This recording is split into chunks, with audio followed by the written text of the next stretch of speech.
Captain Lee Bin stood at the command deck of Earth Defense Station Alpha 7, watching the dark space beyond Earth's orbit. His coffee had gone cold hours ago, but he didn't notice. The warning signals from the outer sensors had been going off for 3 days now. Something big was coming toward Earth, and it wasn't friendly. "Sir, we're getting massive energy readings from the edge of the solar system," reported Lieutenant Park G, her voice tight with worry. "Whatever's out there, it's huge." Lee Bin nodded slowly. Earth had been preparing for this day for 20 years. Ever since Dr. Kim Tae's team had accidentally picked up alien radio signals, humanity knew they weren't alone. More importantly, they knew the aliens were talking about Earth like it was just another piece of land to grab. The main screen flickered to life, showing space filled with alien ships. 200 of them, each one larger than Earth's biggest battleship. They moved in perfect formation like a metal storm heading straight for humanity's home. Admiral Park Nari's voice crackled over the communication system from Earth Command. "All stations, this is Admiral Park. We knew this day would come. Remember your training. Remember what we're fighting for." Lee Bin looked around at his crew. These men and women had spent years preparing for war. They had families on Earth below, children who played in parks, parents who grew old in peaceful homes. The aliens thought humans were weak because Earth looked quiet from space. They were about to learn how wrong they were. The alien ships stopped, just outside Earth's atmosphere. A voice boomed across all frequencies, speaking in broken human language that sounded like it came from a machine. "Primitive humans of the third planet. We are the Vorthak Empire. Your world now belongs to us. Surrender immediately, and we will allow some of you to live as workers. Resist, and we will destroy everything." Lee Bin almost smiled. The aliens thought they were being generous. On Earth's surface, people looked up at the sky. In the cities, crowds gathered in the streets. Children pointed at the strange lights above. Most humans felt afraid, but they also felt something else. Anger. Pure burning anger at these strangers who dared to threaten their home. Dr. Kim Tae was in her underground laboratory, watching the alien ships through her instruments. She had spent 15 years studying the alien signals, learning their language, understanding their technology. She knew exactly what kind of weapons they carried and how they liked to fight. They're using the same battle plan they used on 17. Other worlds, she told her team. First they make big threats, then they destroy a few targets to scare everyone. Finally, they land troops to take control. Commander Choi Yu was already suiting up with his Special Forces team. These soldiers had trained in conditions that would kill most people. They could fight in space, underwater, or in burning cities. Each one was worth 10 normal soldiers, and they were all volunteers who had signed up knowing they might never come home. The aliens gave humanity exactly 1 hour to surrender. When the hour passed with no answer, they began their attack. 3. Orbital stations exploded in balls of fire. The aliens had chosen these targets carefully. They wanted to show humans how easily they could destroy anything in space. What they didn't know was that these stations had been evacuated days ago. Then came the real message. The city of Neo Singapore, home to 5 million people, disappeared under a beam of green light. In 30 seconds, one of Earth's most beautiful cities became a sheet of glass. The death count was beyond imagination. The alien commander, General Thexkar, watched the destruction from his flagship.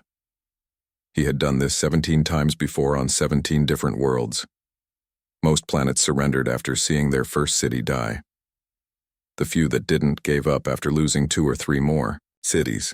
But something was different about the humans. Instead of surrender signals, he started receiving attack warnings from his ships. "General, we're detecting missile launches from multiple locations," reported his weapons officer. "The humans appear to be fighting back." General Thexkar laughed. Human missiles couldn't even scratch Vorthak shields. He had studied human technology during the approach to Earth. Their weapons were hundreds of years behind Vorthak science. What he didn't know was that humans had been building new weapons, in secret. Dr. Kim Tae's teams had been working day and night to create things the aliens had never seen. They couldn't match alien technology, but they could think of ways to use it that aliens never imagined. The first wave of human ships appeared to be retreating.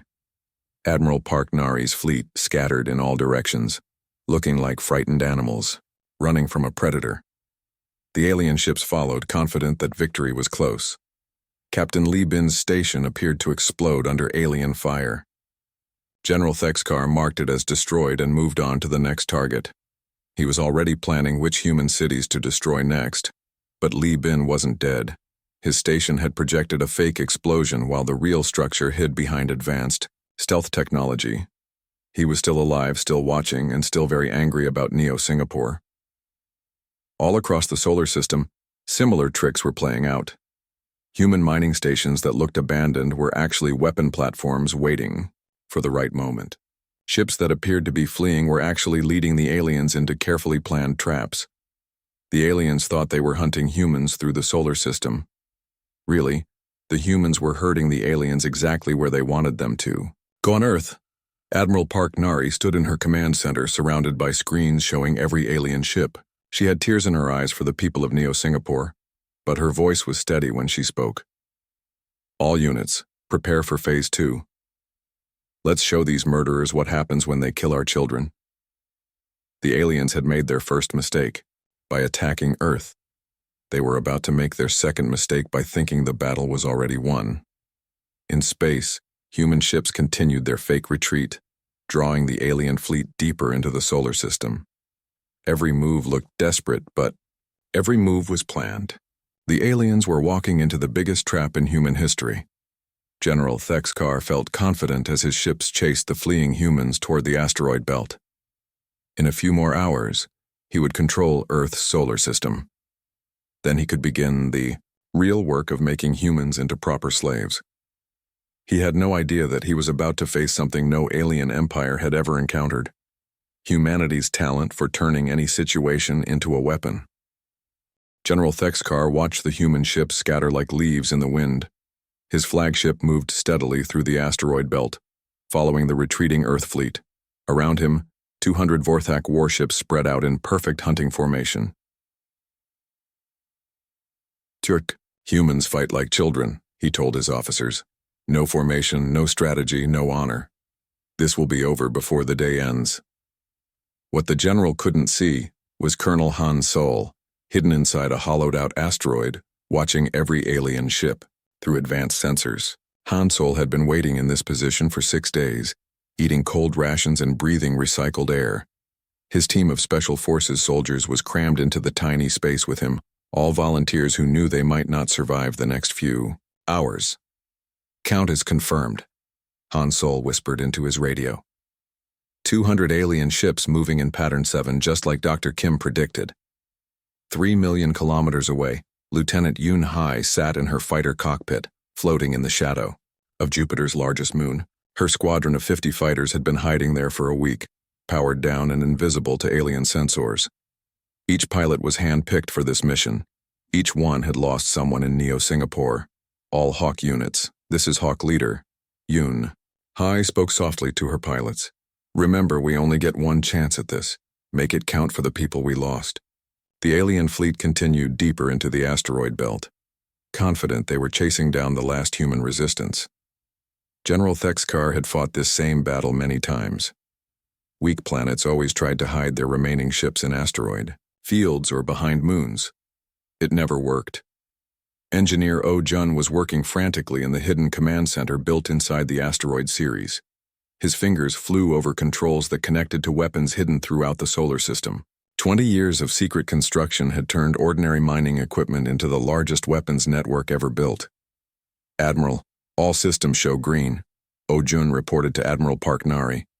"The asteroid cannons are ready. The gravity mines are armed. All stealth platforms are in position." Park Nari stood at the center of it all, watching her life's work come together. Every human ship that looked like it was running away was actually moving to a planned position. Every retreat was really an advance toward victory. The aliens had no idea they were flying into a carefully built maze of destruction. Captain Lee Bin was still alive in his destroyed station, now revealing its true nature. The explosion the aliens had seen was just a hologram projected by advanced human technology. His real station was hidden behind layers of stealth armor and fake debris. "This is Alpha 7 to all units. he transmitted on the hidden human frequency. The targets are in position. All units report ready status. Across the solar system, human commanders responded. Ships hidden behind planets powered up their weapons. Stations that looked like empty ruins activated their true systems. Mining platforms revealed missile batteries that had been disguised as processing equipment. The trap was ready. General Thexkar noticed something odd. His sensors were picking up strange energy readings from the asteroids around his fleet. For a moment, he wondered if the humans had hidden weapons in the rocks. Then he dismissed the thought. Humans were too primitive for such tactics. That was his fatal mistake. All units execute Protocol Ragnarok, Admiral Parknari commanded. The asteroid belt exploded into action. Rocks that had looked dead for millions of years suddenly bristled with weapons. Mining platforms revealed their true nature as fortress-sized gun platforms. The empty space around the alien fleet filled with human ships appearing from nowhere. Lieutenant Yoon Hai led her fighters out from Jupiter's shadow at full speed. Her squadron moved like a pack of wolves, using attack patterns that no alien military had ever seen. Human fighters didn't fly in neat formations like alien ships. They moved like living things, unpredictable and deadly. Hawk Squadron, engage at will, she called to her pilots. Show them how Earth fights. The alien fleet found itself surrounded on all sides. Ships they thought they had destroyed were firing from positions they thought were empty. The asteroids themselves had become weapons, launching missiles and energy, beams from concealed launchers. Colonel Han Sol's team burst out of their hiding place in the asteroid, planting explosive charges on alien ships that passed too close. Each soldier carried enough firepower to destroy a small building, and they moved through space like they were born there. Target the bridge sections first, Han Sol commanded his team. Take out their command systems and watch them panic.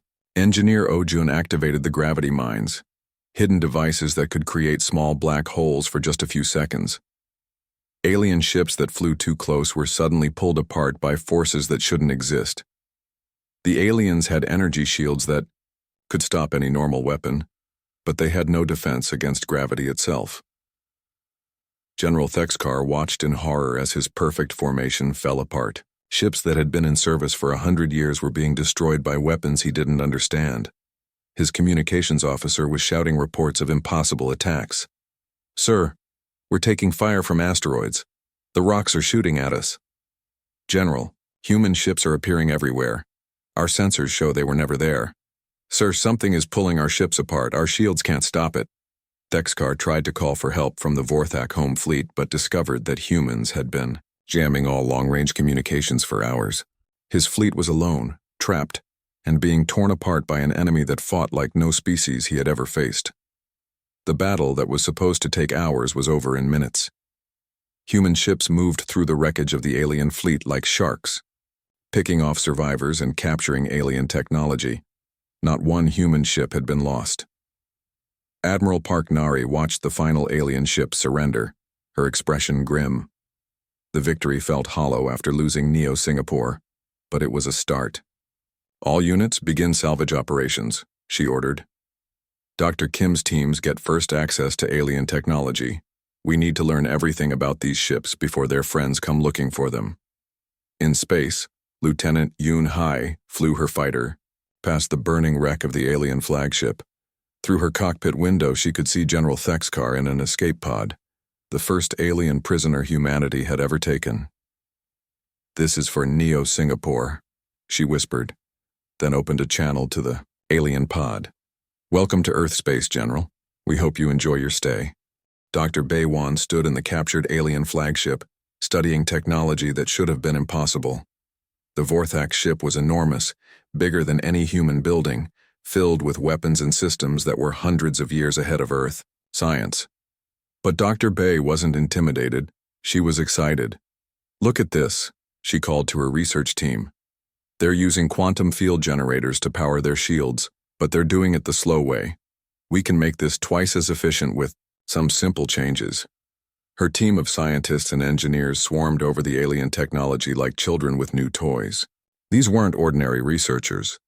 They were the same people who had turned asteroid mining equipment into weapons. who had hidden an entire fleet in plain sight, who had spent 20 years preparing for war against impossible odds. Within hours, they understood how alien shields worked. Within days, they had built better ones. Captain Seo Min commanded the first human ship to be upgraded with captured alien technology. Her vessel looked like a normal Earth cruiser from the outside, but inside it carried weapons that bent the laws of physics. She was about to test them in actual combat. "All systems show ready, Captain," reported her weapons officer. "The new gravity cannon is charged and ready to fire." Seo Min smiled grimly. The gravity cannon was Dr. Bay's latest creation, a weapon that could create a small black hole and fire it at enemy targets. The aliens had shields that could stop energy beams and missiles, but they couldn't stop gravity itself. Meanwhile, Sergeant Nam Ki was leading his Marine unit through captured alien corridors, studying how the Vorthak soldiers fought. The aliens were bigger and stronger than humans with thick armor and powerful energy weapons. But they moved slowly and thought in straight lines. "They fight like machines," Nam Ki reported to Colonel Han Sol. "Same tactics every time, same responses to every situation. If we can predict their moves, we can beat them even when they outnumber us." The humans were learning everything about their enemies, but the real surprise was how quickly they improved on alien technology. Dr. Kim Tae's research teams didn't just copy what the aliens had built. They made it better, faster, and more deadly than anything the galaxy had seen. 3 weeks after the first battle, humanity was ready to send a message to the rest of the galaxy. Admiral Zhang Rei commanded the human task force that jumped out of Earth's solar system using captured alien technology. Her ships looked like Vorthak vessels from the outside, but inside they carried human crews with human ideas about how to fight wars. "Remember," she told her ship captains, "we're not here to conquer anyone. We're here to make a point, show them exactly what happens when someone attacks Earth." The first target was a Vorthak military base on a planet called Corvex Prime.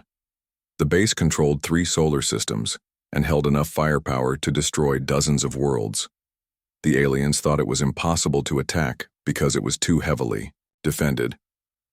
They were about to learn that humans specialized in doing impossible things.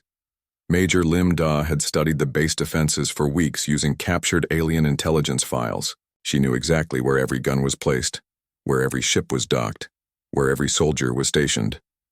More importantly, she knew how to turn the base's own defenses against itself. "Phase 1 begins in 30 seconds, she announced to the assault team. "Remember, we're not trying to destroy everything. We want to disable it without killing anyone we don't have to." Technician Go Yoon was the key to the whole operation. She had learned to hack alien computer systems by studying captured technology. While alien security was designed to stop other aliens, it had no defense against human creativity. "I'm in their main computer," she reported. "Uploading the virus package now." The virus was pure human thinking applied to alien technology. Instead of trying to destroy the alien computers, it turned them into puppets that followed human commands. Within minutes, every weapon on the base was under human control. Captain Seo Min's upgraded ship appeared in orbit around Corvex Prime, supported by a fleet of vessels that looked alien but thought human. The base's commanders tried to fire their defensive weapons, only to discover that their guns were now pointed at their own ships. "Attention Corvex Base," Admiral Zhang Rei transmitted on all frequencies. "This is Admiral Zhang Rei of the Earth Defense Force. You are now under human control. All military personnel will surrender immediately, or we will demonstrate why that's a bad idea." The alien base commander, General Vextar, refused to surrender. He had never lost a battle in 40 years of service. He wasn't about to lose to primitive humans. That was when he learned about human creativity in warfare. Sergeant Nam Ki's Marines didn't attack the base directly. Instead, they used captured alien teleporter technology to appear inside the base's shield generators. While the aliens were looking up at the human ships in orbit, human soldiers were already inside their most secure areas. The Marines moved through the base like ghosts, disabling weapons and capturing key positions without firing a shot. They used tactics learned from every war in human history, combined with alien technology that let them walk through walls and disappear into shadows. "Base is secure," Namki reported. No casualties on either side. All alien weapons are disabled. All alien personnel are contained. But the real message came when Dr. Bay's new weapons were demonstrated. The gravity cannon created a small black hole that consumed an empty moon in the system, just to show what it could do. The quantum disruptors made an entire asteroid field disappear, sending it into another dimension. These are just our small weapons, Admiral Zhang Rei informed the captured aliens. Would you like to see what we can do when we're really trying? General Vextar stared at the empty space where the moon had been. In 40 years of military service, he had never seen weapons that could simply erase matter from existence. He realized that humans weren't just more advanced than he thought. They were thinking about warfare in ways that no alien species had ever imagined. The operation was repeated at 2 more alien military bases. Each time, human forces appeared without warning, disabled all defenses without killing civilians, and left behind a simple message in the local alien language. Earth remembers. Earth does not forgive.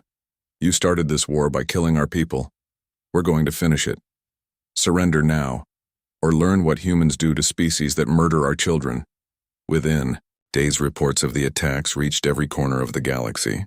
The Vorthak Empire, which had conquered 17 worlds using superior technology, was being defeated by a species they had dismissed as primitive. Worse, the humans weren't just winning. They were winning while following rules of war that most aliens had never heard of. They disabled military targets without harming civilians. They captured prisoners instead of killing them. They offered surrender before using their most powerful weapons. The galaxy was learning that humans were not only more dangerous than anyone had imagined, but they were also more civilized. They fought like demons, but they fought with honor. That combination terrified every alien military commander who heard the reports. The news spread across the galaxy like wildfire. The Vorthak Empire, masters of 17 conquered worlds, was being systematically dismantled by a species that hadn't even known aliens existed 6 months ago. In council chambers, military headquarters, and trading posts throughout known space, the same question was being whispered. How are the humans doing this, Doctor? Kim Tae stood in her expanded laboratory on Earth, surrounded by alien technology that her teams had not just copied, but completely revolutionized. What had taken the Vorthak centuries to develop, humans had improved in weeks. The quantum field generators were twice as efficient. The energy weapons were 3 times more powerful. The shield systems could stop attacks that would have destroyed the original alien designs. It's not magic, she explained to a group of military commanders. We're just approaching their technology from directions they never considered. They think in straight lines. We think in spirals, circles, and dimensions they don't even have names for. The secret wasn't that humans were smarter than aliens. The secret was that humans had spent thousands of years fighting each other, developing new ways to win battles against opponents who knew all their tricks. Every human war had been a laboratory for testing new ideas about combat, strategy, and survival. Commander Choi Yu was preparing for the most ambitious operation in human history. Operation Payback wasn't about destroying alien worlds. It was about sending a message that would be understood by every species in the galaxy. We're going to hit 3 Vorthak colony worlds simultaneously, he briefed his special forces teams. But remember, these aren't military targets. These are civilian populations who happen to live under Vorthak rule. We go in, we disable their planetary defenses, and we leave without hurting anyone who doesn't shoot at us first. His teams were no longer just human soldiers. They were human soldiers equipped with the best alien technology, improved by human engineering, and guided by human tactics that no alien military had ever encountered. The first target was Vorthak, Colony 7, a mining world with 12 million inhabitants. The planet's defenses included orbital weapon platforms, ground-based missile sites, and a fleet of patrol ships that could destroy most attacking forces before they reached the planet's atmosphere. Lieutenant Yoon Hai led the fighter attack on the orbital platforms. Her ships were still human designs, but they now carried alien weapons systems that had been rebuilt from the ground up. Her fighters moved through space like living creatures, impossible to predict and impossible to catch. Remember, she told her pilots, we're not trying to kill anyone today. We're trying to make a point. Disable their weapons, capture their crews if possible, but let them live to tell the story. The orbital battle was over in minutes. Human fighters danced around alien defenses using gravity manipulation to change direction in ways that broke all the rules of physics. The alien weapons couldn't target ships that were constantly shifting between dimensions, phasing in and out of normal space. On the planet's surface, Major Limdaw's intelligence teams had already infiltrated every major military installation. Using captured alien appearance-changing technology, they looked exactly like Vorthak soldiers. They walked through the most secure areas of the planet without anyone questioning their presence. All primary targets are marked, she reported. Defense grid computers are compromised. Planetary command structure is mapped. We can shut down their entire military system without firing a shot. That was exactly what happened. When the human ships appeared in orbit, every weapon on the planet simply turned off. The alien commanders found themselves locked out of their own systems, watching helplessly as human forces took control of their defenses. But the real surprise came when the humans made their announcement. People of Colony 7, Admiral Zhang. Ray's voice broadcast on every communication channel. This is Admiral Zhang Ray of the Earth Defense Force. We are not here to conquer your world. We are not here to harm your families. We are here to deliver a message to your government. The message was simple, but terrifying. In every major city on the planet, human forces had placed devices that projected holographic displays. The displays showed exactly what had happened to Neo Singapore. 5 million human civilians killed in 30 seconds by Vorthak weapons. Your leaders did this to our people, the message continued. They killed our children to make a point about Vorthak power. Now we're making a point about human power. Look around you, we control your entire planet and we did it without killing anyone. We could have done to your cities what you did to ours, but we didn't. Do you understand why? The answer was clear to everyone watching. Humans weren't just more advanced than the Vorthak had realized. They were more civilized. They had the power to destroy entire worlds, but they chose not to use it. The same operation was repeated simultaneously on 2 other Vorthak colony worlds. Each time, human forces appeared without warning, took control of all planetary defenses and delivered the same message. Each time, they left without harming a single civilian. Technician Go Yoon had developed new hacking techniques that turned alien computers into extensions of human will. She could take control of any system, anywhere in the galaxy, just by thinking about it. Alien security systems that had protected worlds for centuries were like open doors to her enhanced mind. Their encryption is based on mathematical principles, she explained to her team.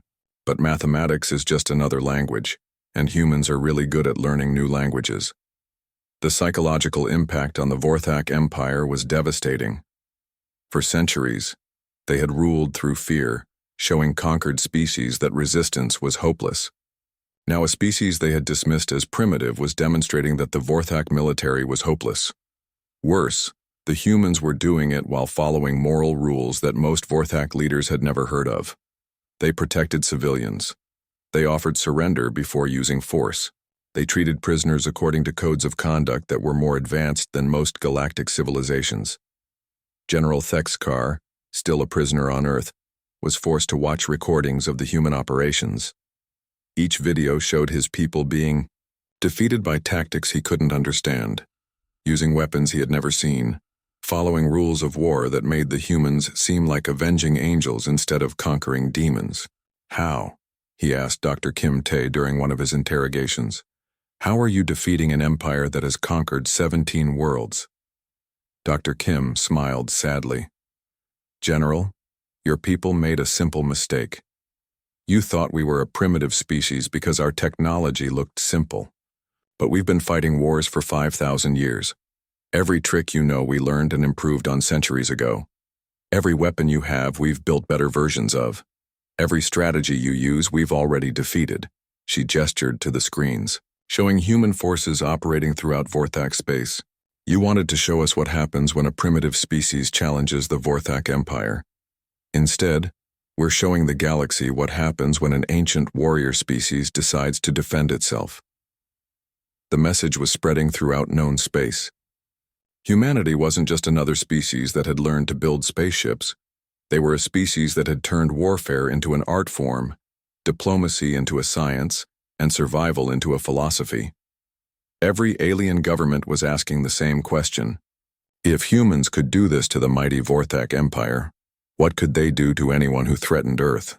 The answer was becoming clear. Humans could do whatever they decided was necessary. The only question was whether other species would be smart enough to leave Earth alone. The Great Council Chamber of the Galactic Alliance had never been so quiet. Representatives from 47 different species sat in absolute silence, staring at the holographic displays that showed the complete destruction of Vorthak military power. In 6 months, a species that most of them had never heard of had reduced the galaxy's most feared empire to a collection of refugees begging for peace. Council leader Zephyron, a tall insectoid being who had seen 1,000 years of galactic politics, struggled to find words.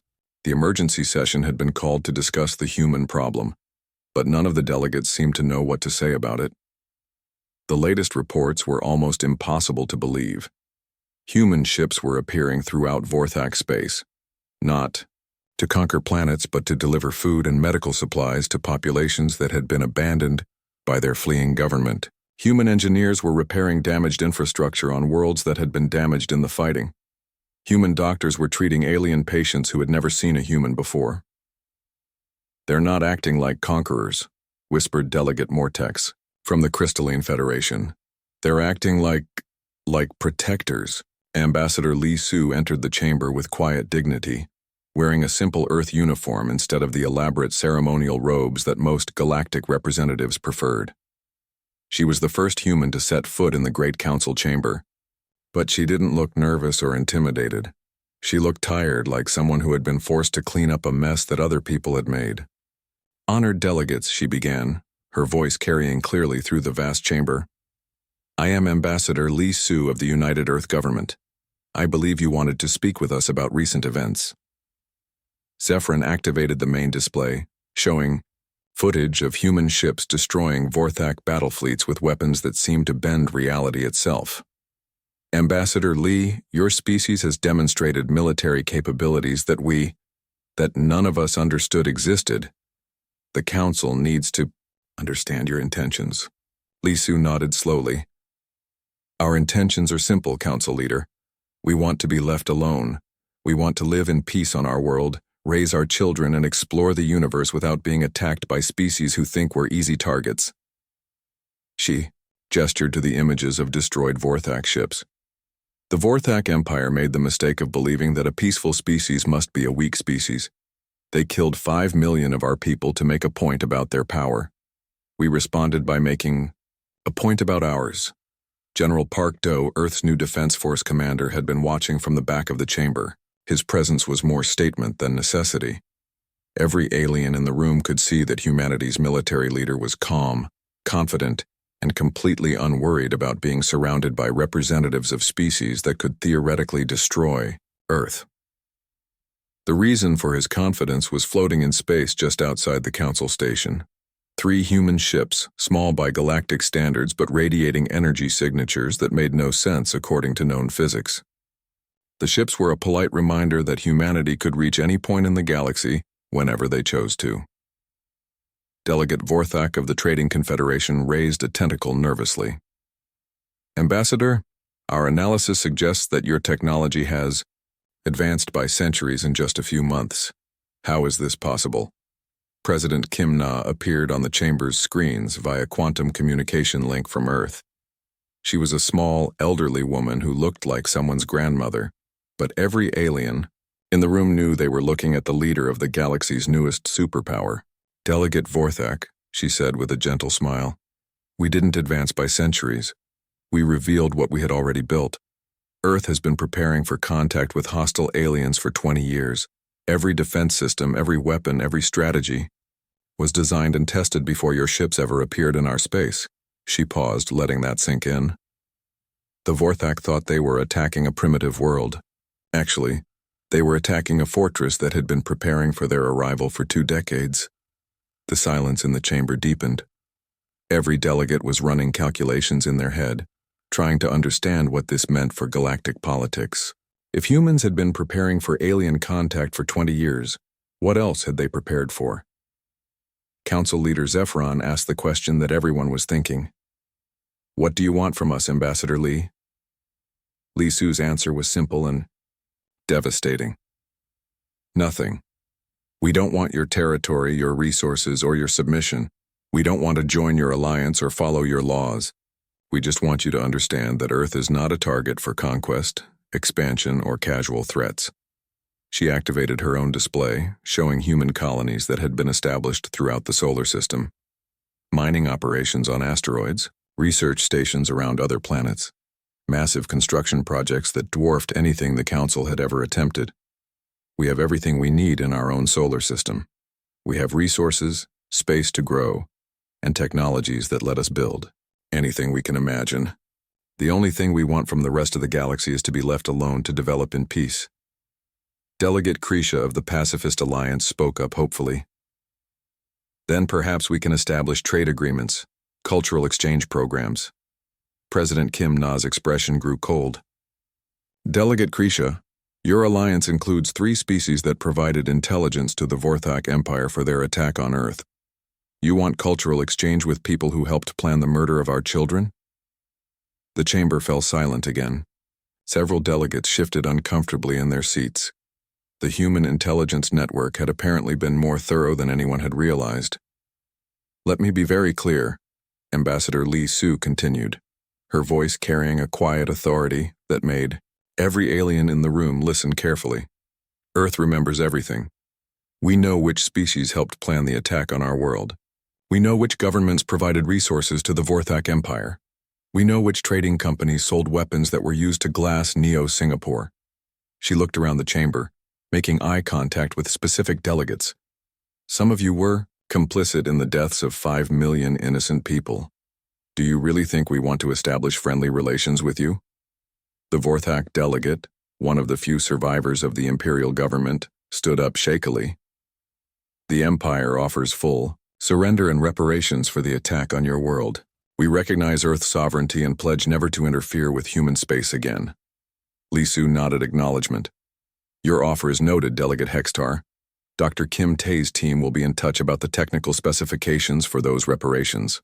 What, she didn't say but every alien in the room understood, was that humanity would define what constituted adequate reparations. Given their demonstrated capabilities, those reparations would probably be extensive. Council leader Zephyron attempted to restore some sense of normal diplomatic procedure. Perhaps we should discuss the formal recognition of Earth as a sovereign member of the galactic community. No, Lee Su interrupted politely. Earth doesn't seek recognition from this council. We don't acknowledge the council's authority over human space. We're not asking to join your alliance. We're informing you that we exist, that we're capable of defending ourselves, and that we will respond to future threats with appropriate force. The word appropriate carried a weight that made several delegates visibly uncomfortable. Human definitions of appropriate force had just reduced an interstellar empire to rubble in 6 months. As the session continued, it became clear that humanity wasn't interested in playing galactic politics. They weren't seeking allies, territory, or influence. They were simply serving notice that Earth was no longer a viable target for expansion, conquest, or casual threats. The meeting ended without any formal agreements, treaties, or declarations. The human delegation simply stood up, thanked the council for their time, and left. Their ships departed council space without ceremony, leaving behind a chamber full of aliens who were still trying to understand what had just happened. For the first time in the recorded history of galactic civilization, a council session ended in complete silence. No one wanted to be the first to speak because no one knew what to say about the fact that the galaxy's balance of power had just changed forever.